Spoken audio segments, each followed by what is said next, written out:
IPL शुरू होने से पहले विल जैक्स को लेकर इतनी हाइप क्यों बनाई जा रही थी, उसकी एक झलक विल जैक्स ने आज गुजरात टाइटंस के खिलाफ दिखाई। इंग्लैंड के इस बल्लेबाज ने आज गुजरात टाइटंस के सामने एक ऐसी तूफानी पारी खेली जिसके बाद आरसीबी की टीम मैनेजमेंट यही सोच रही होगी कि विल जैक्स को प्लेइंग 11 में शामिल करने में देरी क्यों कर दी, क्यों पहले मैच से ही विल जैक्स को प्लेइंग 11 में खिलाया नहीं गया।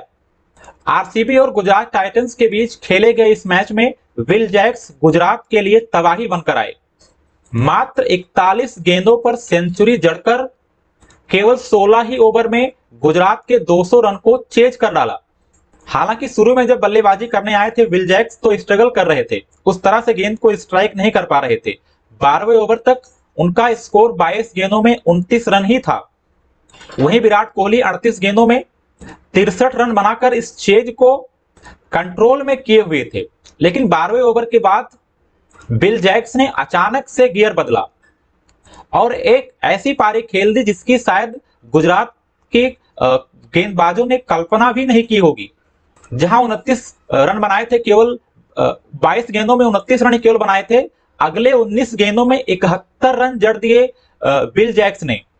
इनिंग के 15वें ओवर में मोहित शर्मा को 29 रन जड़े, उसके बाद 16वें ओवर में भी 29 रन जड़ा राशिद खान को और 16वें ओवर में ही इस टारगेट को चेज करवा दिया। कमाल की बात यह रही कि उन्होंने अपनी हाफ सेंचुरी 31 गेंदों में पूरी की, वही सेंचुरी केवल 41 गेंदों में। तो मतलब पहला 50 उन्होंने 31 गेंदों में बनाया, वही दूसरी 50 केवल 10 गेंदों में। 14वें ओवर में उन्होंने 15वें ओवर में उन्होंने अपनी हाफ सेंचुरी पूरी की मोहित शर्मा के। उसके बाद अगले ही ओवर में राशिद खान के उन्होंने अपनी सेंचुरी भी पूरे कर दी। तो लगभग 5-6 मिनट के अंदर ही उन्होंने 50 से सेंचुरी में कन्वर्ट कर दिया। इन 12 गेंदों में उन्होंने 6-7 छक्के जड़े और आरसीबी इस स्कोर को जहां 19वें 20वें ओवर में चेज करने की सोच रही थी, वहीं केवल 16वें ही ओवर में 200 रन चेज हो गए विल जैक्स के इस तूफानी पारी की बदौलत।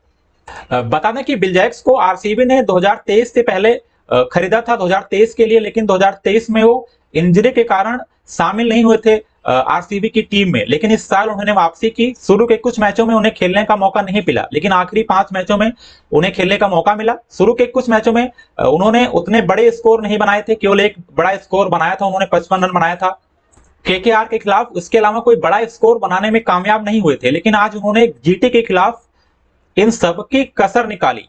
पहले 4 मैचों में केवल 76 रन बनाए थे और अब उनके नाम 5 मैचों में 176 रन हो गए हैं। स्ट्राइक रेट लगभग 190 के ऊपर। और आरसीबी को पिछले 2 मैचों में एक जीत मिली, जिससे उनके टीम का मनोबल जरूर बढ़ेगा। हालांकि पॉइंट टेबल में अभी भी आरसीबी सबसे नीचे है, आखिरी पायदान पर है। प्लेऑफ में पहुंचने के चांसेस लगभग ना के बराबर हैं। लेकिन आने वाले मैचों में अगर इसी तरह का फॉर्म कंटिन्यू रहता है आरसीबी के बल्लेबाजों का, तो एक अच्छी खबर है। एक उनके फैंस के लिए और आरसीबी के खिलाड़ियों का भी थोड़ा कॉन्फिडेंस बूस्ट होगा। कोहली के बाद अब विल जैक्स, रजत पाटीदार भी अच्छे फॉर्म में है।